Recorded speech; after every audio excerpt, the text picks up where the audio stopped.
Good morning students, this is Poonam Khetan and I welcome you to MKH video series.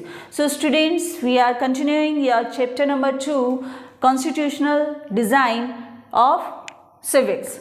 So students, in previous videos we have discussed about case of South Africa, democracy, south Africa को freedom कैसे मिल रही है, वो कैसे एक democratic country बन रही है, कैसे वो अपना कॉन्स्टिट्यूशन जो है वो बना रही है. Then we discuss why do we need a constitution. Then we discussed about making of Indian constitution और जो उसका पाथ था कि किस किस तरीके से हम लोग जो है वो कॉन्स्टिट्यूशन बनाने की तरफ बढ़ रहे थे और क्या क्या हम लोगों को प्रॉब्लम फेस करनी पड़ रही थी. तो जब हम कॉन्स्टिट्यूशन बना रहे हैं तो उसी का ही नेक्स्ट पार्ट जो है वो है द कॉन्स्टिट्यूएंट्स असेंबली. यानी जब आप कॉन्स्टिट्यूशन बना रहे हैं तो कौन बना रहा है, who were the maker of constitution. हम लोग बात कर चुके थे कि ये कॉन्स्टिट्यूशन जो है वो हम पहले से ये सोच के चल रहे थे कि हम जो है आफ्टर फ्रीडम एक डेमोक्रेटिक कंट्री बनने वाले हैं और अपना एक कॉन्स्टिट्यूशन बनाने वाले हैं. ठीक है, तो जब ये बिल्कुल डिसाइड हो गया कि ब्रिटिश जो है वो हमें अब रूल नहीं करेगी आगे, लेकिन वो ऐसा नहीं होता है कि ओवर द नाइट ऐसा डिसीजन आ जाए कि ठीक है हम मॉर्निंग में जा रहे हैं बस अब आप अपना इंडिया संभालिए. तो ऐसा नहीं होता है. बहुत पहले ही साल 2-3 ईयर्स पहले ही ये डिसाइड हो गया था कि अब जो है वो ब्रिटिश जो है वो इंडिया को उसका रूल जो है वो उनके हाथों में देके और यहाँ से मूव कर जाएंगे. लेकिन कुछ सिस्टम रहता है, कुछ चीज़ें जो आपको हैंड ओवर करनी होती है, उसके लिए उन्होंने इतना टाइम लिया. तो जब ये डिसाइड हो गया तो हम लोगों ने कॉन्स्टिट्यूशन असेंबली बनाई. कॉन्स्टिट्यूएंट असेंबली बनती है, उस असेंबली के अंदर क्या क्या प्रोसीजर रहते हैं चलिए उनके बारे में डिस्कस करते हैं. So you can see I have written here कि जो ड्राफ्ट है वो made by assembly of representative, that is called constituent assembly. अब यहाँ पे कॉन्स्टिट्यूएंट असेंबली की बात हुई है तो पहले तो आप ये चेक करेंगे कि कॉन्स्टिट्यूएंट असेंबली कौन सी है. कॉन्स्टिट्यूएंट असेंबली जो है वो असेंबली है जो कि ड्राफ्ट बना रहे हैं, जो कि कॉन्स्टिट्यूशन बना रहे हैं. उन मेंबर्स की एक असेंबली है, उनको हम कॉन्स्टिट्यूएंट असेंबली का नाम देंगे. अब उस असेंबली के अंदर पर्सन कौन कौन से हैं. ऐसे तो है नहीं कि जो ऑर्डिनरी पीपल है या सबको जो है वो उसका मेंबर बना लिया जाए, ऐसा नहीं है. तो उसके मेंबर कौन कौन थे. पहले मैंने आपको ये बताया था कि जो ब्रिटिश रूल के अंदर ही 1937 के अंदर क्या हो रहा था, प्रोविंशियल लेजिस्लेचर इलेक्शन हुए थे ना. ब्रिटिश रूल कर रही थी तब भी हम इलेक्शन यहाँ पे इंडिया में हो रहे थे और अलग अलग जो प्रोविंशियल लेजिस्लेचर थी वहाँ पे इलेक्शन हुए. तो वो जो अलग अलग प्रिंसली स्टेट्स थे या जो लेजिस्लेचर थी जहाँ के मेंबर वहाँ पे इलेक्ट होके जाते थे, तो अब क्या हो रहा था कि उन सभी लेजिस्लेचर से कुछ मेंबर्स को जो है वो लिया गया, उसके इलेक्शन होते हैं. यानी उन लेजिस्लेचर असेंबली में से कुछ पर्सन जो है वो ये चाहते हैं या हमने सेलेक्ट कर दिया या जो भी जिनके पास जो भी हेड थे उस असेंबली के, उन्होंने ये डिसाइड किया कि यहाँ इसके लिए क्या होंगे, इलेक्शन होंगे. तो जो लेजिस्लेचर के अंदर पर्सन थे या वहाँ के जो मेंबर्स थे वो अपने आप को प्रमोट कर रहे हैं कि we want to be a part of this assembly. तो उसके लिए इलेक्शन होते हैं. तो वो इलेक्शन की बात हो रही है कि वो इलेक्शन कब हुए हैं, इलेक्शन ऑफ द असेंबली. यानी कौन सी असेंबली, हम बात कर रहे हैं कॉन्स्टिट्यूएंट असेंबली की. We are writing assembly, then you will understand that we are talking about this particular assembly, right? So election of the assembly when happened July 1946. यानी जुलाई 1946 को हम अपना कॉन्स्टिट्यूशन बनाने के लिए बिल्कुल प्रॉपर रेडी हो गए थे. मतलब पूरा एकदम माइंड सेट था कि हम जो है वो अपना कॉन्स्टिट्यूशन यानी इंडिया का कॉन्स्टिट्यूशन बनाने जा रहे हैं. तो उसका जो इलेक्शन है वो कब होते हैं, जुलाई 1946. अब आपको मेंबर भी पता चल गए होंगे कि इसके अंदर मेंबर कौन कौन से थे. ये वो मेंबर्स थे जो अलग अलग प्रोविंशियल स्टेट से लेजिस्लेचर से चुन के आए हुए थे और उनका भी इलेक्शन होता है. ठीक है, उनके बीच में इलेक्शन होता है और उनमें से जो सेलेक्ट होंगे यानी इलेक्ट होंगे वो कौन बनेंगे, कॉन्स्टिट्यूएंट असेंबली के मेंबर्स बनने वाले हैं. तो इलेक्शन हुआ जुलाई 1946 को, डिसाइड भी हो गया. फिर ये होती है फर्स्ट मीटिंग, दिसंबर 1947 में फर्स्ट मीटिंग हो गई. ठीक है, अब दिसंबर 1946 में ये मान के चल सकते हैं कि अब जो है वो हमने इसको कॉन्स्टिट्यूशन को बनाना स्टार्ट कर दिया। लेकिन क्या होता है, हम किसकी बात कर रहे हैं, कौन से टाइम पीरियड की बात कर रहे हैं, दिसंबर 1946। और हमारा इंडिया जो है वो कब हमें फ्रीडम मिली, 15 अगस्त 1947। सो यू कैन सी कितना टाइम हुआ, अप्रॉक्स 8 मंथ्स का जो टाइम है वो बीच में गया है। और इस between this time what happen, country divided into India and Pakistan. अब इंडिया और पाकिस्तान दो पार्ट में अंदर डिवाइड हो गई। लेकिन जब हम इलेक्शन करवा रहे हैं या जब फर्स्ट मीटिंग हो रही है, उस टाइम क्या था, जो इंडिया के लोग थे, जो पाकिस्तान के मेंबर थे, जो इंडिया की प्रोविंशियल लेजिस्लेचर के मेंबर थे, वो सब इसके अंदर इंक्लूड थे। उस टाइम हम ऐसा कुछ नहीं सोच के चल रहे थे कि इंडिया और पाकिस्तान अलग अलग होने वाला है, हम एक कंट्री को लेकर उसका कॉन्स्टिट्यूशन बनाने वाले थे। तो आप ये चीज़ ध्यान रखेंगे कि इस टाइम जो है 389 मेंबर्स जो है वो इलेक्ट हुए थे। उस टाइम जो जिसने कॉन्स्टिट्यूशन बनाना स्टार्ट किया था वो कितने मेंबर्स थे, 389 मेंबर्स। लेकिन क्या होता है, पार्टीशन हो जाता है। अब पार्टीशन हो जाता है तो अब जो पाकिस्तान प्रोविंशनली लेजिस्लेचर के मेंबर्स हैं, डेफिनेटली वो आपके इंडिया का तो जो कॉन्स्टिट्यूशन है वो नहीं बनाने वाले, और ना ही इंडिया वाले पाकिस्तान का बनाने वाले। तो अब क्या होता है, अब यहाँ पे 299 मेंबर्स रह गए।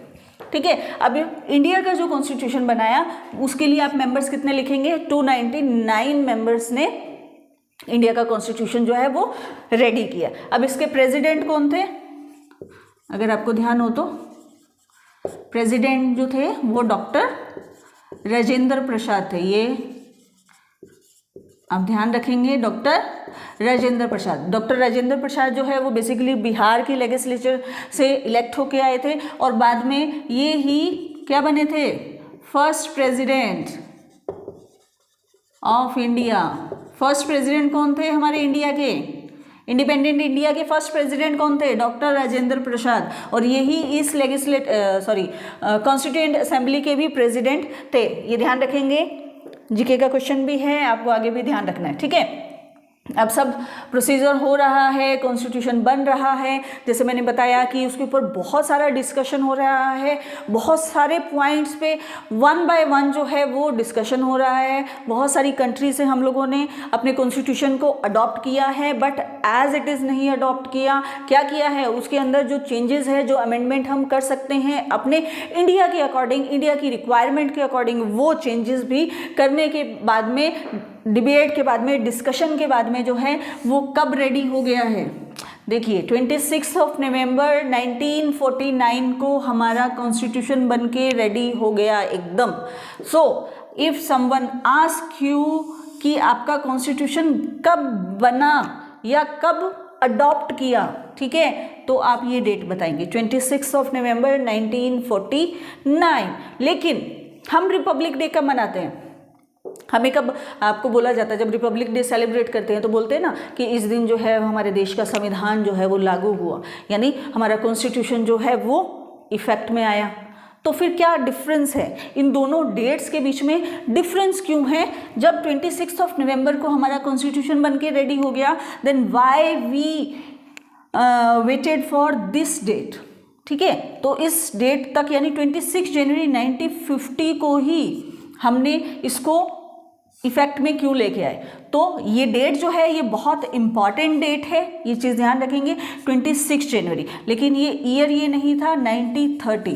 पहले मैंने आपको बताया था कि पहले जो है एक 1930 के अंदर लाहौर सेशन होता है। ठीक है, लाहौर सेशन हुआ था और लाहौर सेशन के अंदर क्या बताया गया था, उस दिन लाहौर सेशन में इंडिया को पूर्ण स्वराज यानी फुल फ्रीडम यानी पूरा इसको इन्होंने डिक्लेयर किया था, जो कि हम जो है इंडिया को पूर्ण स्वराज की मांग करते हैं, या हमने अपने इंडिया को जो है वो फ्री डिक्लेयर कर लिया। तो ये पर्टिकुलर डेट थी 26 जनवरी, बट ये कंप्लीट नहीं हो पाया था। ये सपना जो है, ये ड्रीम जो है, we were still under the British rule.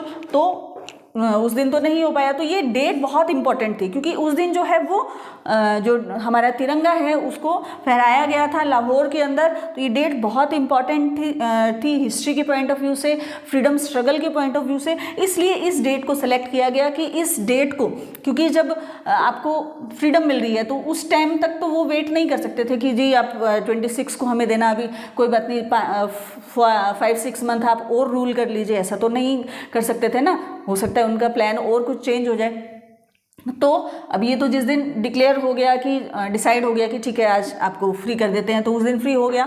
लेकिन ये हमारे हाथ में था क्योंकि अब हम फ्री थे, हमारा कॉन्स्टिट्यूशन जो है वो बन के रेडी हो गया था। तो इसलिए इस डेट को सेलेक्ट किया गया कि इस डेट को हम अपना संविधान जो है वो लागू करेंगे, यानी अपना कॉन्स्टिट्यूशन जो है उसको इफेक्ट में लेके आएंगे, और इसी दिन इसीलिए हम रिपब्लिक डे मनाते हैं। Got it? समझ में आ गया?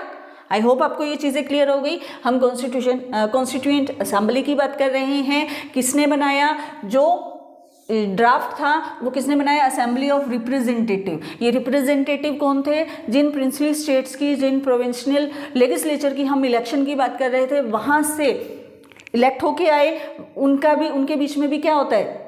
वोटिंग होती है, इलेक्शन होता है। वहाँ से जो लोग चुन के आते हैं, एक तो जुलाई 1946 के अंदर इलेक्शन हो रहा है, फर्स्ट मीटिंग हो रही है दिसंबर 1946 के अंदर, और जब स्टार्ट किया था तो 389 मेंबर्स थे। ऑल्दो ये आपके सिलेबस के अंदर नहीं है, ये मैंने आउट ऑफ सिलेबस आपको बताया फॉर नॉलेज, लेकिन आप देखेंगे अगर नंबर ऑफ मेंबर्स देखेंगे आप कॉन्स्टिट्यूएंट असेंबली की, तो आप 299 मेंबर्स बताएंगे। ठीक है, अब कब अडॉप्ट किया गया? दैट वाज 26 ऑफ नवंबर 1949 और when it came into effect तो 26 ऑफ जनवरी 1950। ओके, अब आप ये सोचेंगे हमने कब बनाया इसको?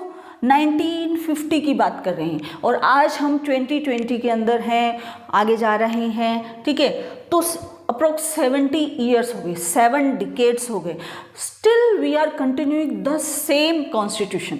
आपको लगता नहीं 70 ईयर्स से आपके घर के अंदर कोई भी चीज़ ऐसी हो जो पड़ी हो, लाइक यूटेंसिल की बात करें, कोई बेड पड़ा हो पुरानी, कोई पुरानी बिल्डिंग हो, तो कैसा होता है? हम चाहते हैं कि उसको चेंज कर दिया जाए, उसको रिनोवेट कर दिया जाए, ठीक है, या उसको पूरा तोड़ के बना दिया जाए। तो ऐसा ही होता है, बहुत सारी कंट्रीज़ के अंदर ऐसा ही हुआ है कि उनका कॉन्स्टिट्यूशन जो है वो दोबारा लिखा गया।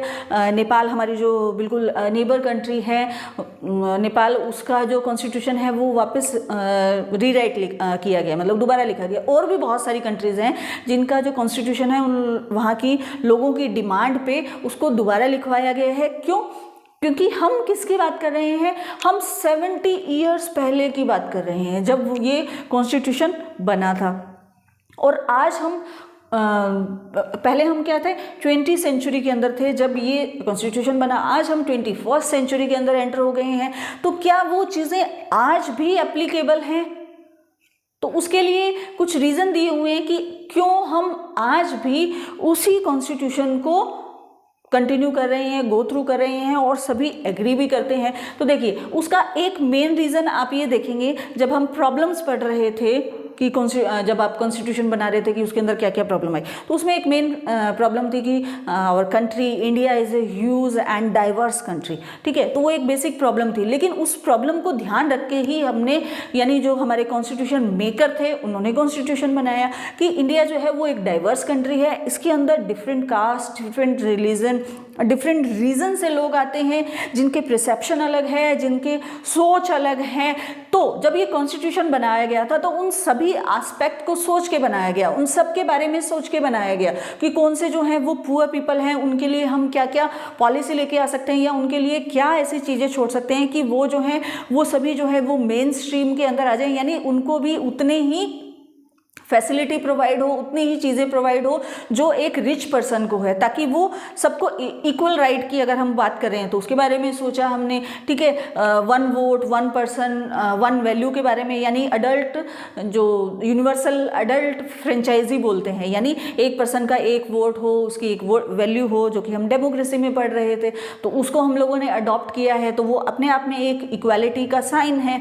ठीक है, तो इसलिए हम इसको गो थ्रू कर रहे हैं। उसका मेन रीज़न तो ये है कि जब इसको हमने बनाया था, यानी जो हमारे कॉन्स्टिट्यूशन मेकर ने बनाया था, तो इन सारे ही एस्पेक्ट को सोचकर बनाया। और ऐसा नहीं है कि हम किसी कंट्री से कोई चीज़ अडॉप्ट कर रहे हैं, फंडामेंटल राइट्स हमने कहीं से अडॉप्ट किए, कुछ और चीज़ें हम लोगों ने कहीं से अडॉप्ट की, तो उसको एज इट इज़ हमने वैसे कि वैसे उनके वहाँ उसको कंटिन्यू किया। हमने उसके अंदर जो अमेंडमेंट हो सकते थे उसको किए। तो हमारा कॉन्स्टिट्यूशन जो है वो बहुत सोच समझ के बनाया गया है और वो आज के सिनेरियो में भी सूट करता है। उसके कुछ रीज़न है कि ऑल्दो कुछ डिकेड्स से जो है वो कुछ डिमांड बढ़ रही है कि कॉन्स्टिट्यूशन में ये कमी है, ये कमी है, बट वो तब तक उसके ऊपर कुछ भी ऑब्लिगेशन नहीं लगा सकते हैं जब तक मेजर जो क्वांटिटी है या मेजर ग्रुप जो है वो उस पर ऑब्लिगेशन नहीं लगाए। तो एक बड़ा रीज़न है कि no large group of social और पॉलिटिकल ग्रुप क्वेश्चन, यानी हमारे कॉन्स्टिट्यूशन पे बहुत लार्ज ग्रुप के किसी भी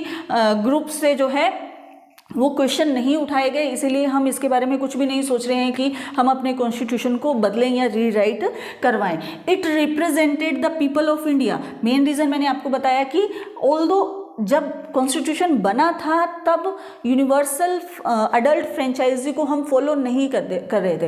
यूनिवर्सल अडल्ट फ्रेंचाइजी का मतलब 1 vote 1 value, 1 person 1 vote 1 value, ठीक है। उस टाइम हम उसको फॉलो नहीं कर रहे थे, लेकिन क्या कर रहे थे हम? कौन थे हमारे रिप्रेजेंटेटिव? ये थे। ये रिप्रेजेंटेटिव कौन थे? अलग अलग जो प्रोविंशियल लेजिस्लेचर थे वहाँ से इलेक्ट होके आए थे। तो कहीं ना कहीं वो क्या थे? रिप्रेजेंटेटिव थे और हम पूरे इंडिया को रिप्रेजेंट कर रहे थे। डिफरेंट मतलब पूरे ऑल ओवर इंडिया से लोग यहाँ पे इलेक्ट होके आए थे, जिनकी सहमति से, जिनकी एक्सेप्टेंस से ही हमने अपना कॉन्स्टिट्यूशन जो है वो बनाया। तो ये एक मेन वो रीज़न था कि हम सभी को साथ में लेके चल रहे थे, पूरे इंडिया को साथ में लेके चल रहे थे। Member of the assembly were chosen from all over the India provincial legislature. ये मैंने आपको लिख दिया है कि हर कहीं से, इंडिया के हर कॉर्नर से जो है वो यहाँ पे इस असेंबली के अंदर रिप्रेजेंट कर रहे थे। आपकी बुक के अंदर भी अलग अलग आप देखेंगे कि जो कॉन्स्टिट्यूएंट असेंबली के लोग हैं वो अलग अलग बॉक्सेस के अंदर दे रखे हैं। तो कोई बिहार से आ रहा है, कोई झारखंड से आ रहा है, कोई बंगाल से आ रहा है, वेस्ट बंगाल से। तो आप देखेंगे कि हर एरिया से लिए। आप जहाँ के रहने वाले हैं, आप खुद सर्च करें कि आपके एरिया से क्या कोई ऐसा था जो उस कॉन्स्टिट्यूएंट असेंबली का पार्ट था। हो सकता है, क्योंकि सबके तो नेम यहाँ पे नहीं दिए हुए हैं। We were talking about 299 members, तो सबके 299 मेंबर्स के नेम यहाँ पे नहीं दिए हुए हैं। तो आप अपने एरिया से सर्च करेंगे कि क्या आपके एरिया से भी कोई था। फिर एक चीज़ और ध्यान रखेंगे कि ये जो असेंबली थी, the assembly dominated by Indian national Congress. जिस भी असेंबली की बात कर रहे हैं हम, कॉन्स्टिट्यूएंट असेंबली की बात कर रहे हैं, वो किसके द्वारा डोमिनेटेड थी, यानी उसको लीड कौन कर रहा था? That was Indian national Congress, Indian national Congress. तो यहाँ पे एक चीज़ आप ध्यान में रखेंगे कि ये जो कांग्रेस है और जो आज कांग्रेस पार्टी है, यानी जो एक पर्टिकुलर किसी फैमिली से बिलोंग करती है एक्चुअली, तो हम वो कांग्रेस में और इस कांग्रेस में बहुत फ़र्क था। क्योंकि उस टाइम में जब हम फ्रीडम के लिए स्ट्रगल कर रहे थे, that time India was United. एक इंडिया जो है वो पूरा यूनाइटेड था। सभी रिलीजन, सभी कास्ट, सभी मतलब जो परसेप्शन के लोग थे वो एक साथ थे और ब्रिटिश रूल के साथ में हम लड़ रहे थे। तब जो है वो इंडिया के अंदर एक ही पार्टी थी, इंडियन नेशनल कांग्रेस, और सभी जो है वो उसके अंडर काम कर रहे थे। तो जितने बड़े बड़े जो लीडर्स हैं, फ्रीडम स्ट्रगलर जो हैं, वो इस जो इंडियन नेशनल कांग्रेस है उसका हिस्सा थी, ठीक है। लेकिन ये जो है आज की कांग्रेस से डिफरेंट है, इस चीज़ को आप ध्यान रखेंगे, ठीक है। क्योंकि सभी फ्रीडम फाइटर्स जो हैं, चाहे वो सुभाष चंद्र बोस थे और चाहे आप सरदार वल्लभ भाई पटेल के बारे में बात करें या और भी जो फ्रीडम फाइटर्स हैं, वो सभी इसी के ही पार्ट थे, ठीक है। तो जो ये मैंने बताया कि जो कॉन्स्टिट्यूएंट असेंबली है वो किसका कौन डोमिनेट कर रहा था? Indian national Congress. लेकिन इंडियन नेशनल कांग्रेस में भी क्या था? Variety of political group and opinion. जैसे मैंने बोला कि पॉलिटिकल ग्रुप, जो छोटे छोटे ग्रुप्स थे उस टाइम, पॉलिटिकल जो है वो सब कोई हिंदू महासभा का प्रेसिडेंट था, कोई बंगाल के अंदर इस तरीके की चीज़ें जो चल रही थी उसका प्रेसिडेंट था। तो अलग अलग जो छोटे छोटे पॉलिटिकल ग्रुप्स थे, उनके जो लोग थे वो सभी इसी के अंदर जुड़े हुए थे। सबके अपने अपने ओपिनियंस थे, कोई किसी के बारे में बात कर रहा था, कोई किसी चीज़ के बारे में बात कर रहा था। तो अब इस असेंबली की बात कर रहे हैं तो ये क्या हो रहा है, पूरे ऑल ओवर इंडिया से सेलेक्ट होके आ रही है। वहाँ पे अलग अलग पॉलिटिकल ग्रुप से भी हैं। आप यहाँ पे देखेंगे कि जो अब डॉक्टर राजेंद्र प्रसाद है या जो बंगाल के हैं, इन सब के बारे में मुखर्जी जो हैं, वो क्या हैं, अलग अलग स्टेट से आ रहे हैं, अलग अलग ओपिनियन से आ रहे हैं। Even they had some political group और पार्टीज, छोटी छोटी पार्टीज थी, बट वो क्या थे, इसका ही पार्ट थे। तो अब क्या हो रहा है कि जब आप बात कर रहे हैं असेंबली की, तो वहाँ पे क्या हो रहा है, डिस्कशन हो रहा है, डिबेट हो रही है। तो सभी की बातों को ध्यान में रखा गया, सबके जो ओपिनियन थे उनके बारे में ध्यान रखा गया। इसीलिए असेंबली वर्कड सिस्टमेटिक। जो असेंबली थी, यानी हम कॉन्स्टिट्यूएंट असेंबली की बात कर रहे हैं, इसने जो वर्क किया वो बहुत सिस्टमेटिक वर्क किया, बहुत ओपन माइंड होके वर्क किया। मतलब किसी भी तरीके का जो क्लोज परसेप्शन लेके ये नहीं चली, सभी की बातों को सुना गया, सभी, और रैशनल रहा। रैशनल मतलब समझदार थे। ऐसा नहीं है कि कुछ भी ब्लाइंडली जो है वो किसी चीज़ को ऐड कर दिया गया या उसको हटा दिया गया। तो एक एक लाइन जो है उसको रीड किया गया है, उसको रिकॉर्ड किया गया है, एक एक वर्ड जो है, यानी इतना बड़ा वर्ल्ड का सबसे बड़ा रिटन कॉन्स्टिट्यूशन जो है वो किसका है, इंडिया का है। ठीक है, सबसे बड़ा रिटन कॉन्स्टिट्यूशन।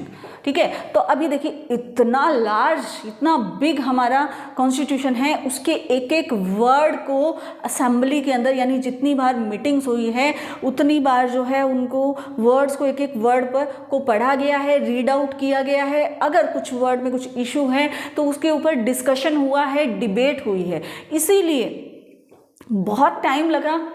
तो आप इस टाइम, अब ये आपका होमवर्क है कि आप ये टाइम सर्च करेंगे कि हमारे कॉन्स्टिट्यूशन को बनने में कितना टाइम लगा। ठीक है, एक हिंट दे देती हूँ कि it was more than 2 years। ठीक है, तो 2 साल से ज़्यादा का टाइम लगा है। अब एग्जैक्ट टाइम क्या है वो आप सर्च करेंगे। तो इतना ज़्यादा टाइम लगा है, जिसमें से कितनी बार जो है वो मीटिंग हुई है, जिसके अंदर डिबेट पे इन लोगों ने टाइम लगाया। तो जो वो एक अच्छी बात थी कि जब आप डिबेट कर रहे हैं तो सबके ओपिनियन को आप सुन रहे हैं, किसी के मन में क्या है वो अपना ओपिनियन बता रहा है। कोई कौन से स्टेट से आ रहा है, लाइक कोई साउथ से आ रहा है, कोई नॉर्थ से आ रहा है, कोई ईस्ट से आ रहा है, कोई वेस्ट से आ रहा है, कोई मिड से आ रहा है। तो उस पर्टिकुलर एरिया की क्या प्रॉब्लम्स हैं, वहाँ पे रहने वाले लोग जो हैं वो किस क्राइटेरिया के हैं, क्या उनका फाइनेंशियल स्टेटस है, कोई पुअर लोग हैं, कोई रिच लोग हैं, कोई जो मिडिल क्लास फैमिली है। तो उनको जब आपका जो कॉन्स्टिट्यूशन प्रोवाइड करवा रहे हो तो उसके अंदर कुछ इस तरीके की चीज़ें आप ऐड करोगे कि सबको जो है वो इक्वल राइट्स मिले और सबको जो है वो बराबर जो एम्प्लॉयमेंट है या उसके जो चांसेस हैं वो मिले, ताकि सब जो है वो फ्री इंडिया के अंदर आराम से रह सकें और उनको किसी भी तरीके की कोई प्रॉब्लम नहीं आई। तो ये मेन रीज़न था जिसकी वजह से आज भी हम अपने कॉन्स्टिट्यूशन को फॉलो कर रहे हैं। ऑल्दो ये हमारा कॉन्स्टिट्यूशन जो है वो बहुत ज़्यादा रिजिड नहीं है और बहुत ज़्यादा इसको बोल सकते हैं कि लिबरल भी नहीं है, या इसको आप थोड़ा बहुत चेंज कर सकते हैं। यानी बहुत सारे अमेंडमेंट्स होते रहते हैं। टाइम पीरियड जिस तरीके का चल रहा है, हो सकता है उस टाइम पीरियड में जो है वो चीज़ सेट रहती हो, लेकिन आज के सिनेरियो में वो बात सूट नहीं कर रही है। तो उसको हम अपने अमेंडमेंट करके हमारे कॉन्स्टिट्यूशन के अंदर उसका भी एक प्रॉपर जो है वो सिस्टम रहता है, टाइम टेकिंग रहता है, लेकिन वो सेम डिस्कशन, डिबेट, सब चीज़ें उसके अंदर रहती है, तभी उसके अंदर अमेंडमेंट कर सकते हैं। ठीक है, तो इस तरीके का सिस्टम रहता है कि हम अमेंडमेंट करें और कुछ चेंजेस अगर जो ज़रूरी है वो उसको हम लेके आ सकें। तो इसीलिए जो है वो आज भी हमारा कॉन्स्टिट्यूशन जो है वो हम फॉलो कर रहे हैं। तो ये था कॉन्स्टिट्यूएंट असेंबली के बारे में। ये स्टूडेंट्स, सो लेट्स मूव। अब आगे आप देखेंगे guiding values of Indian constitution. Guiding values of Indian constitution का क्या मतलब है कि जब आप कॉन्स्टिट्यूशन की बात कर रहे हैं, कॉन्स्टिट्यूएंट असेंबली की बात कर रहे हैं, देन यू विल फील कि बहुत सारे नेम ऐसे थे जो कि हम एज ए फ्रीडम फाइटर उनको जानते हैं, लेकिन फिर भी कॉन्स्टिट्यूशन असेंबली के अंदर उनका नेम हमें देखने को नहीं मिलता। लेकिन बहुत सारे लोग ऐसे थे जो कि एज ए गाइड जो है वो इनको कॉन्स्टिट्यूएंट असेंबली को गाइड कर रहे थे, और उनके पॉइंट ऑफ जो व्यू है या उनका जो ओपिनियन है वो भी यहाँ पे मैटर कर रहा था इनडायरेक्टली, ठीक है। तो महात्मा गांधी का नेम जो है वो आपको कॉन्स्टिट्यूशन असेंबली में कहीं भी नहीं मिलता है, लेकिन महात्मा गांधी जो है वो एक जब कोई न्यूज़पेपर मैगजीन थी उनमें जब उन्होंने एक इंटरव्यू दिया तो उनके अंदर उन्होंने मेंशन किया कि मैं एक ऐसे नेशन की ड्रीम कर रहा हूँ, एक ऐसे इमेजिनेशन कर रहा हूँ जिसके अंदर हर कोई जो है वो इक्वल हो, चाहे वो पुअर है चाहे वो रिच है, और सभी को जो नेशन है उसके अंदर कंट्रीब्यूट करने का पूरा राइट हो, सबके पास में इक्वल राइट होने चाहिए हर प्रोस्पेक्टिव से, ठीक है। तो इस तरीके की बात जो है वो उन्होंने कही, और कहीं ना कहीं उस सोच के साथ में, उस माइंडसेट के साथ में ही कॉन्स्टिट्यूएंट असेंबली के जो मेंबर्स थे उन लोगों ने उस कॉन्स्टिट्यूशन, हमारे कॉन्स्टिट्यूशन के अंदर वो सारी चीज़ें पुट करने की कोशिश की हुई है। B R Ambedkar although he was part of our constituent assembly, वो क्या थे, वो जो ड्राफ्ट कमेटी थी उसके प्रेसिडेंट थे, यानी जिसने पूरा ड्राफ्ट रेडी किया था। ड्राफ्ट को आप बोल सकते हैं कि जब आप कहीं जा रहे होते हैं, like you are travelling, then what you do कि एक प्रॉपर रफ में आइडिया लगा लेते हैं ना कि हम यहाँ जाएंगे, हम इस डेट को यहाँ मूव करेंगे, इस डेट को यहाँ मूव करेंगे, लेकिन उसको इम्प्लीमेंट करना वो कॉन्स्टिट्यूएंट असेंबली का काम था। लेकिन उसका जो ड्राफ्ट बनाया था उसके हेड कौन थे, बी आर अम्बेडकर, यानी भीमराव अंबेडकर, ठीक है। ये भी लॉयर थे, बहुत सारी डिग्रीज थी इनके पास में, तो इनकी जो सोच थी वो भी इक्वालिटी की ही सोच थी, इनका परसेप्शन भी इक्वालिटी था, इक्वालिटी पे ही बेस्ड था। लेकिन ये महात्मा गांधी से बिल्कुल भी इनकी जो सोच है वो मैच नहीं करती थी। तो इन्होंने एक इंटरव्यू में या जब वो बोल रहे थे कॉन्स्टिट्यूएंट असेंबली के अंदर, तो उनका जो इंटरव्यू या उनकी जो बातें हैं वो भी आपकी बुक के अंदर दी हुई है। एक बॉक्स के अंदर अलग से लिखा हुआ है कि जब हम ऐसे nation we are going to be free from British rule, और तो हम वहाँ से तो फ्री हो रहे हैं, लेकिन इकोनॉमिकली और सोशली जो है वो अभी भी हम फ्री नहीं हो रहे हैं, क्योंकि कंट्री के अंदर बहुत सारे लोग ऐसे हैं जो अभी भी डिस्क्रिमिनेट हो रहे हैं, जिनको अभी भी नीचे लोग समझा जाता है और उनको इक्वल राइट नहीं मिल रहे हैं। तो ये इनके परसेप्शन जो हैं वो भी आए, ऑल्दो इनको भी शामिल किया गया। रिजर्वेशन जो है वो भीमराव अंबेडकर की ही सोच थी, उन्होंने उसको कॉन्स्टिट्यूशन के अंदर हमारे ऐड करवाया है कि जो कुछ कैटेगरीज ऐसी हैं जो कि फाइनेंशियली या सोशली उनको डिस्क्रिमिनेशन मिला, उस टाइम में उनको रिजर्वेशन दिया गया ताकि वो जो सोशली और इकोनॉमिकली जो है वो बाकी सबके इक्वल आ सके, ठीक है। तो ये इनकी भी पूरी गाइडेंस रही है हमारे कॉन्स्टिट्यूशन को बनाने के अंदर, ठीक है। और भी बहुत सारे लोग हैं, श्यामा प्रसाद मुखर्जी हैं, वो भी इसके पार्ट थे, उनकी गाइडेंस भी रही। जो पटेल हैं, ठीक है, उनके सरदार वल्लभ भाई पटेल हैं, उनकी भी गाइडेंस रही। तो सबकी, कुछ लोग जो है वो उसका पार्ट नहीं थे, बट इनडायरेक्टली वो सब जो है वो बाहर से उनकी गाइड कर रहे थे, या जो कॉन्स्टिट्यूशन असेंबली के जो मेंबर्स थे वो उनकी सोच के साथ में ही इस कॉन्स्टिट्यूशन को बनाने का काम कर रहे थे, ठीक है। तो अब ये बोल रहे हैं कि फिलॉसफी जो है वो क्या है। फिलोसफी को हम दो तरीके से देख सकते हैं। एक तो हमने पढ़ा view of leader say about the constitution, तो उसके बारे में हमने महात्मा गांधी का जो आपके बुक के अंदर बॉक्स के अंदर प्रॉपर जो इंटरव्यू दिया हुआ है, या बी आर अम्बेडकर ने जो कहा उसका भी आपके यहाँ पे लिखा हुआ है, उनको आप पढ़िएगा। जवाहरलाल नेहरू का भी एक, जब हम फ्री हो रहे थे, फ्रीडम हमें मिल रही थी, तो मिडनाइट 15 अगस्त को उनका भी एक इंटरव्यू जो है उसके अंदर बॉक्स के अंदर दिया हुआ है, उसको भी आप रीड आउट करेंगे, ठीक है। तो ये तो वो चीज़ें हैं जो कि हमारे लीडर्स जो हैं वो बोल रहे हैं हमारे कॉन्स्टिट्यूशन के बारे में, हमारी फ्रीडम के बारे में। एक जो है इसका खुद की फिलॉसफी होती है। किसकी फिलॉसफी? कॉन्स्टिट्यूशन की। क्या फिलॉसफी होती है? जिसको हम बोलते हैं प्रीएम्बल। क्या बोलते हैं? प्रीएम्बल। प्रीएम्बल को आप इंट्रो बोल सकते हैं, ठीक है, या अगर मैं कहूँ तो दिस इज एनवलप, ठीक है, ये क्या है, एनवलप है। लाइक आपके घर के अंदर कोई मैरिज का कार्ड देके जाता है, ठीक है, उस कार्ड के अंदर जो है एक प्रॉपर कार्ड रहता है, इनविटेशन कार्ड, जिसके अंदर प्रॉपर फीचर्स रहते हैं कि इस डेट को ये प्रोग्राम है, इस डेट को ये प्रोग्राम है। बट जो उसका कवर होगा, यानी जिसको हम एनवलप बोलते हैं, उस एनवलप को देखते ही आपको चीज़ें समझ में आ जाती है। मतलब जो मेजर चीज़ें हैं वो उसमें आपको देखते ही समझ में आएगा, किस डेट को क्या मैरिज है, कहाँ वेन्यू क्या है, किसकी और किसकी शादी है, यानी जो ब्राइड है और जो ग्रूम है उसका नेम क्या है। तो बेसिक चीज़ें जो है वो उस एनवलप के अंदर ऊपर ही आपको देखने को मिल जाती है। तो जो ये प्रीएम्बल है, ये क्या है, एनवलप है हमारे कॉन्स्टिट्यूशन का, यानी वो परसेप्शन है, वो सोच है कि किस सोच के साथ मिलकर जो है वो हमने अपने कॉन्स्टिट्यूशन को बनाया है। ठीक है, constitution begin with a short statement of its basic values.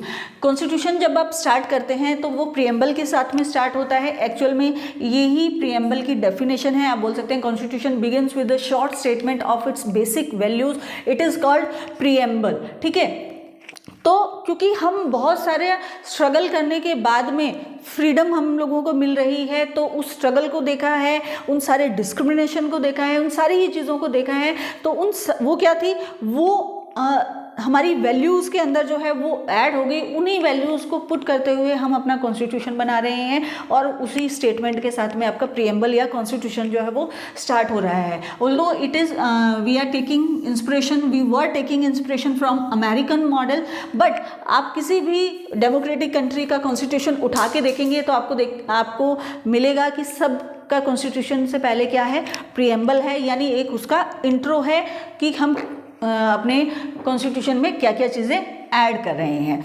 ठीक है, तो आपकी बुक के अंदर भी दिया हुआ है हमारे कॉन्स्टिट्यूशन का प्रीएम्बल। तो just read out it with me. You can say, we the people of India having solemnly resolved to constitute India into a sovereign, socialist, secular, democratic republic and to secure to all its citizen। इसके आगे भी लिखा हुआ है और यहाँ पे जो बोल्ड वर्ड लिखे हुए हैं उनको हम डिफाइन करने वाले हैं, उनके बारे में हम बात करने वाले हैं। इसके अलावा भी अमेरिका का एंड साउथ अफ्रीका का आपको प्रीएम्बल दिया हुआ है आपकी बुक के अंदर, तो उनको भी रीड आउट कीजिए और देखिए कि क्या सिमिलैरिटीज़ हैं और क्या डिफरेंसेस हैं। ठीक है, इंडिया के कॉन्स्टिट्यूशन के अंदर, यानी उसके प्रीएम्बल के अंदर, यूएस के प्रीएम्बल के अंदर और साउथ अफ्रीका का जो प्रीएम्बल दिया हुआ है, उन तीनों को ही आप रीड कीजिएगा और उनके अंदर डिफरेंसेस और सिमिलैरिटीज़ दोनों ही फाइंड आउट करेंगे। ठीक है, तो जो भी हमारे प्रीएम्बल के अंदर है उसके अंदर जो बोल्ड वर्ड दिए हुए हैं उनके बारे में हम डिस्कस करते हैं। तो प्रीएम्बल जो है वो हमारा स्टार्ट होता है with this statement, we the people of India, we the people of India. अब यहाँ पे वी क्यों लिखा है, आप बताएंगे हमें वी क्यों लिखा है? देखिए, जो जितने भी बोल्ड लेटर्स हैं, एज आई टोल्ड यू कि हर एक वर्ड पे डिस्कशन हुआ है। हर एक स्टेटमेंट की बात नहीं कर रही हूँ मैं, हर एक वर्ड की बात कर रही हूँ कि हर एक वर्ड पे डिस्कशन हुआ है, डिबेट हुई है कि यहाँ पे आई आएगा, वी आएगा, क्या आएगा। ठीक है, तो जब डिस्कशन हो रहा है तो यानी हर एक वर्ड की अपनी एक वैल्यू है, उसका अपना एक मीनिंग है। ठीक है, तो we the people of India इसलिए लिखा कि ये कॉन्स्टिट्यूशन किसने बनाया? कॉन्स्टिट्यूशन बनाया कॉन्स्टिट्यूएंट असेंबली ने, राइट। वो कॉन्स्टिट्यूएंट असेंबली जो है वो किसको रिप्रेजेंट कर रही थी? आपने या मैंने या जो हमारे ग्रैंड पेरेंट्स थे उन्होंने नहीं बनाया, उस टाइम तो वही थे, तो उन्होंने नहीं बनाया डायरेक्टली उसको, तो किसने बनाया? तो वो जो रिप्रेजेंटेटिव थे, कॉन्स्टिट्यूएंट असेंबली में कौन लोग थे? वो रिप्रेजेंटेटिव थे जिनको उस टाइम की जो प्रोविंशियल लेजिस्लेचर है वहाँ से इलेक्ट होके आए थे। तो यानी वो पूरे इंडिया को रिप्रेजेंट कर रहे थे। तो उन्होंने ऐसा नहीं कहा कि हमने बनाया, मैंने बनाया, उन्होंने कहा we the people of India, यानी पूरे भारत के जो लोग हैं। ठीक है, क्यों? क्योंकि वहाँ पे जो लोग असेंबली के लोग थे वो किसको रिप्रेजेंट कर रहे थे? होल इंडिया को रिप्रेजेंट कर रहे थे। ठीक है, फिर उसके बाद में वर्ड आ रहा है सॉवरेन। ठीक है, तो इसका मीनिंग क्या है कि जो पीपल हैं यानी जो लोग हैं उनके पास में क्या है? सुप्रीम पावर है, यानी अब जो है वो इंडिया क्या हो गया, एक फ्री कंट्री है और अब इंडिया के पास में खुद के पास में पावर है, यानी इंडिया के लोगों के पास में पावर है कि हम अपने कंट्री को कैसे चलाते हैं, कैसे रन करते हैं, हम कैसा लीडर इलेक्ट कर रहे हैं, तो वो सारी चीज़ें किसके पास में पावर है, इंडिया के पास में पावर है। देन सोशलिस्ट, अब इस वर्ड को अगर आप देखेंगे कि जो सोशलिस्ट का मतलब कि यहाँ की जो वेल्थ है, यानी इंडिया की जो वेल्थ है वो सबके लिए इक्वल है। ऐसा नहीं है कि जो कोई अगर पीएम है तो पीएम के लिए ही वो वेल्थ है, या जो प्रेसिडेंट है उसके लिए ही वो वेल्थ है, या जो बड़े लीडर्स हैं, कैबिनेट मिनिस्टर हैं, वो ही उस वेल्थ का यूज़ कर सकते हैं। ऐसा नहीं है। जो भी इंडिया की जनरेटेड जो वेल्थ होगी वो सभी को इक्वली डिस्ट्रीब्यूट की जाएगी, मतलब हर फील्ड के अंदर उसका डिस्ट्रीब्यूशन किया जाएगा वाइजली। जहाँ पे ज़्यादा ज़रूरत है वहाँ पे ज़्यादा किया जाएगा, जहाँ पे कम है वहाँ पे कम किया जाएगा, लेकिन सभी को ही ध्यान में रखा जाएगा कि सभी को, पूरे इंडिया को उसका बेनिफिट हो। Next is secular. तो सेक्युलर वर्ड यानी कि इंडिया का अपना कोई भी ऑफिशियल रिलीजन नहीं है।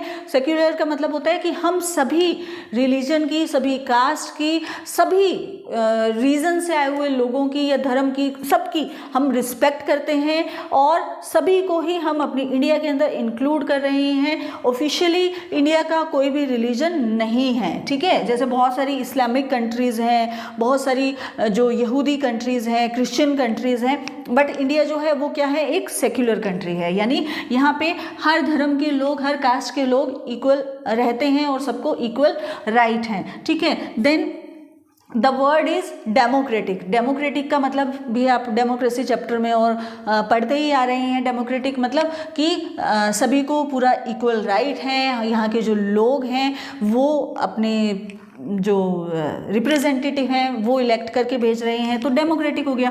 Then talk about republic. तो कई बार क्या होता है, रिपब्लिक जो और ये एक साथ ही वर्ड आया, लेकिन रिपब्लिक को वर्ड को आप समझेंगे। रिपब्लिक का मतलब है कि नो हेरिडिटरी, यानी ऐसा नहीं है कि जैसे किंग कोई है जहाँ पे इस मोनार्की या मोनार्की सिस्टम चलता है, वहाँ पे क्या होता है, जो किंग होता है उसका बेटा जो है वो क्या होगा, नेक्स्ट किंग होगा या जो रूलर होगा। लेकिन यहाँ पे रिपब्लिक है, यानी डेमोक्रेटिक और रिपब्लिक जो है वो एक दूसरे का अल्टरनेट बोल सकते हैं। लोग जो है वो चुन के भेज रहे हैं, जो इसका हेड, स्टेट का जो हेड है वो हेरिडिटरी नहीं है, वो क्या है, डेमोक्रेटिक है, यानी लोग उसको चुन के भेज रहे हैं, इसलिए वी आर रिपब्लिक कंट्री, ठीक है। जस्टिस मतलब सबको इक्वल जस्टिस मिलेगा। ऐसा नहीं है कि कोई पुअर है तो उसको सजा हो जाएगी और जो रिच है वो बच के निकल जाएगा, ऐसा नहीं है। कॉन्स्टिट्यूशन जो है वो सबको एक बराबर, यानी इक्वली आपको एक जो आपका क्राइम है उसको, उसके लिए एक जैसी आपकी पनिशमेंट होगी, या अगर गलत नहीं किया है तो आपको जस्टिस भी मिलेगा, जो भी आपका राइट है वो आपको मिलेगा, ठीक है। फिर आता है लिबर्टी। लिबर्टी का मतलब कि बिना वजह किसी भी तरीके का आप पे किसी भी तरीके का ऑब्लिगेशन नहीं रहेगा, रिस्ट्रिक्शन नहीं रहेगा कि आप ये नहीं करो वो नहीं करो। बहुत सारी चीज़ें जो है वो अगर आउट ऑफ रूल है वो एक अलग बात है, यानी लॉ के अगेंस्ट जाके अगर आप करते हैं तो वो एक अलग बात है, वो तो अलग एक्टिविटी हो गई। लेकिन ऐसा नहीं है कि आप इस रोड पे चल नहीं सकते, आप इस तरीके की एक्टिविटी नहीं कर सकते, तो वो उस चीज़ के अंदर लिबर्टी है और सबको लिबर्टी है, ठीक है। इक्वालिटी के बारे में, जस्टिस, लिबर्टी, ये सबको ही अगर आप सभी, इक्वालिटी जो है वो सबका ही पार्ट रह सकता है कि हर चीज़ के अंदर जो है, यानी अगर सेक्युलरिज्म की बात करें तो हर किसी को अपना रिलीजन मानने का जो है वो इक्वल राइट है। डेमोक्रेटिक मतलब कि हर पीपल को, हर पर्सन को जो है वो इक्वली राइट है कि वो वोट दे। तो इक्वालिटी जो है वो हर वर्ड का एक पार्ट रहेगा, तो यानी सबको इक्वल राइट है कुछ भी करने का। जो एक को राइट है वो दूसरे को भी राइट है, ऑल्दो वो वुमेन है, मैन है, चाइल्ड है, जो भी आप, ठीक है। एक है फ्रेटर्निटी, एक वर्ड आता है। फ्रेटर्निटी का मतलब होता है कि सब जो है वो एक साथ रहेंगे, मिलजुल के रहेंगे, भाईचारा बोल सकते हैं इसको, ठीक है आप, कि किसी भी तरीके का गवर्नमेंट नहीं डिस्क्रिमिनेशन कर रही है, आपका जो कॉन्स्टिट्यूशन है वो डिस्क्रिमिनेशन नहीं कर रहा है, और साथ में आप भी किसी के साथ में कोई डिस्क्रिमिनेशन नहीं कर सकते हैं, ये मीनिंग है इस वर्ड का। तो ये कुछ मेजर पार्ट हैं जो आपके प्रियम्बल में लिखे हुए हैं, उसमें से जो जो हाईलाइटेड वर्ड हैं उनको हमने सेलेक्ट करके उसका मीनिंग हमने समझा है, ठीक है। तो उस प्रियम्बल को भी आप लर्न करेंगे मतलब समझेंगे, इनका मीनिंग भी आ सकता है, क्वेश्चन डायरेक्ट क्वेश्चन बन सकता है, तो इनको मीनिंग भी आप ध्यान रखेंगे, ठीक है। तो अब बात करते हैं इंस्टीट्यूशनल डिज़ाइन की। कॉन्स्टिट्यूशनल डिज़ाइन की हम बात कर रहे थे, उसके बाद में एक टर्म आती है इंस्टीट्यूशनल डिज़ाइन। सो इंस्टीट्यूशनल डिज़ाइन जो है वो आप इस तरीके से समझ सकते हैं, क्योंकि जब हम कॉन्स्टिट्यूशनल डिज़ाइन की बात करते हैं so you will get and all people get it is difficult to understand कि कॉन्स्टिट्यूशनल डिज़ाइन क्या हो सकता है। जब हम इंस्टीट्यूशनल डिज़ाइन की बात करते हैं तो it is easy to understand. क्यों? क्योंकि जब हम कॉन्स्टिट्यूशन के अंदर अलग अलग इंस्टीट्यूट की बात करेंगे, उनके वर्क को अलग अलग डिस्क्राइब कर देंगे, तो it will more easier to describe constitutional design, right.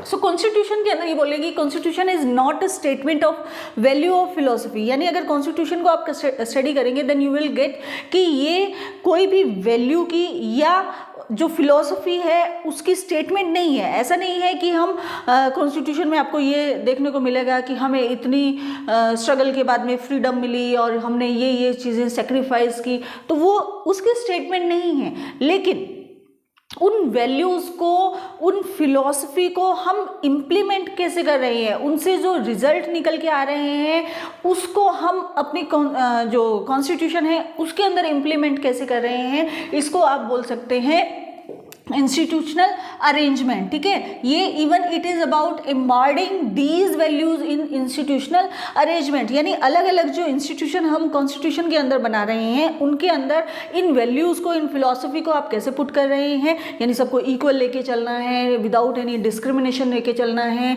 Judiciary होनी चाहिए, जस्टिस होना चाहिए, हम सेक्युलर कंट्री हैं और एक डेमोक्रेटिक कंट्री है, रिपब्लिक कंट्री है। इन सभी को चीज़ों को, उन वैल्यूज़ को हम इंस्टीट्यूशन के अंदर कैसे पुट कर रहे हैं, उनको कैसे अरेंज कर रहे हैं, ये ज़्यादा मैटर करती है और ये ज़्यादा इजी है अंडरस्टैंड करने के लिए। अब इन सारे अरेंजमेंट को अगर आप बोलेंगे तो उसको बहुत सारे पेजेस हैं, बहुत ही सारे पेजेस हैं जिनको अलग अलग बल्क के अंदर जो है वो पुट किया गया है एक साथ, उनको आप कॉन्स्टिट्यूशन बोलते हैं। और मच लॉन्ग डॉक्यूमेंट्स, बहुत सारे, बहुत ज़्यादा जो है वो डॉक्यूमेंट्स हैं, इन सब को मिला के जो है वो पूरा कॉन्स्टिट्यूशन बनता है। क्लोजेज हैं, बहुत सारे आर्टिकल्स हैं, उनके अंदर क्लोजेज हैं, फिर सब क्लोजेज हैं, इस तरीके से ये मिलके आपका कॉन्स्टिट्यूशन बनाता है।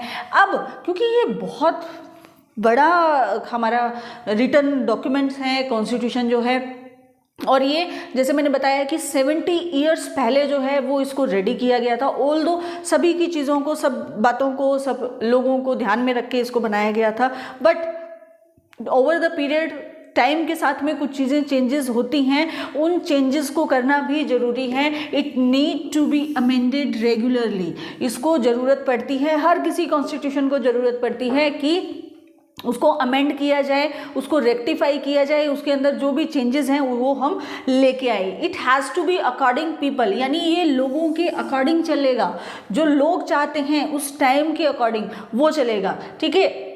क्योंकि ये कोई सेक्रेड बुक नहीं है जिसको, जैसे कि जो हमारे वेद हैं, महाभारत है, गीता है, ये क्या है, सेक्रेड बुक है, तो उनके अंदर हम चेंज नहीं कर सकते हैं, ठीक है। वो एज इट इज़ ही हम रीड करते हैं और उसको समझते हैं, उसके अंदर हम अमेंडमेंट नहीं कर सकते हैं। ये क्या है, कॉन्स्टिट्यूशन जो है वो किसके लिए बनाया गया है, पीपल के लिए बनाया गया। किसने बनाया, पीपल ने ही तो बनाया है।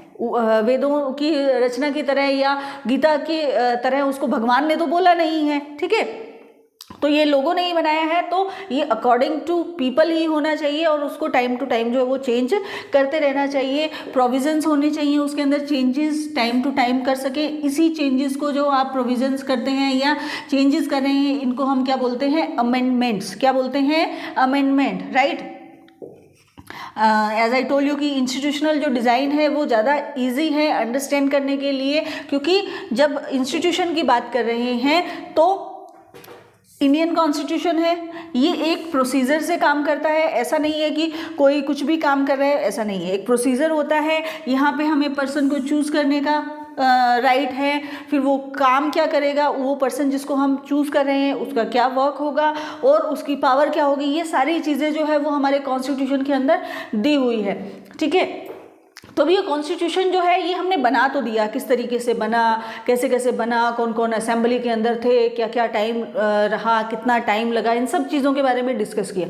तो हमारी कॉन्स्टिट्यूशन के अंदर यानी जो हमारा जो गवर्नमेंट है वो किस तरीके से काम करती है कॉन्स्टिट्यूशन के अंदर रह के, तो मेजरली वैसे ही बता देती हूँ मैं आपको। ये 3 इसकी बॉडीज़ रहती हैं, इंस्टीट्यूशन रहते हैं जो कि इस कॉन्स्टिट्यूशन को फॉलो करते हुए अपने सारे ये वैल्यूज़ और इन सबको हम पुट करते हैं फॉर पीपल, फॉर जनता। ठीक है, तो 3 तरीके की इनकी इंस्टीट्यूशन रहते हैं, लेजिस्लेचर, एग्जीक्यूटिव और जुडिशरी। इन तीनों ही इंस्टीट्यूशन को आप जो नेक्स्ट चैप्टर्स हैं उनमें 1 बाय 1 स्टडी करने वाले हैं ताकि डीपली और पॉइंट टू पॉइंट इनके बारे में हम डिस्कस कर सकें। ठीक है, तो इनको आप थोड़ा सा पहले ही रीड आउट करके रखिएगा। ओके स्टूडेंट्स, तो it was all about your chapter number 2 constitutional design, जिसके अंदर हमने बहुत सारी चीज़ें पढ़ी हैं साउथ अफ्रीका के फ्रीडम से लेकर उसके कॉन्स्टिट्यूशन मेकिंग में, फिर इंडिया के कॉन्स्टिट्यूशन मेकिंग के अंदर आए हैं, फिर असेंबली के बारे में पढ़ा है, कौन कौन लोग थे वहाँ पे और कितना टाइम लग रहा है, इन सब चीज़ों के बारे में डिटेल में हमने स्टडी की है। तो जो नोट्स बनवाए हैं उनको भी आप अपनी नोटबुक के अंदर साथ साथ में करते जाइए ताकि जब आप अपने लेसन को रिवाइज करें तो सिर्फ नोट्स पढ़ने से आपकी चीज़ें क्लियर हो जाए। साथ में ही इनसे रिलेटेड जो क्वेश्चन हैं टेक्स्ट बुक के अंदर भी, वो भी और क्या क्या क्वेश्चन हो सकते हैं उनको भी साथ में स्टडी करते जाएंगे। So students, I hope you like this video. मिलते हैं नेक्स्ट वीडियो में। Till then students, take care, have a nice day.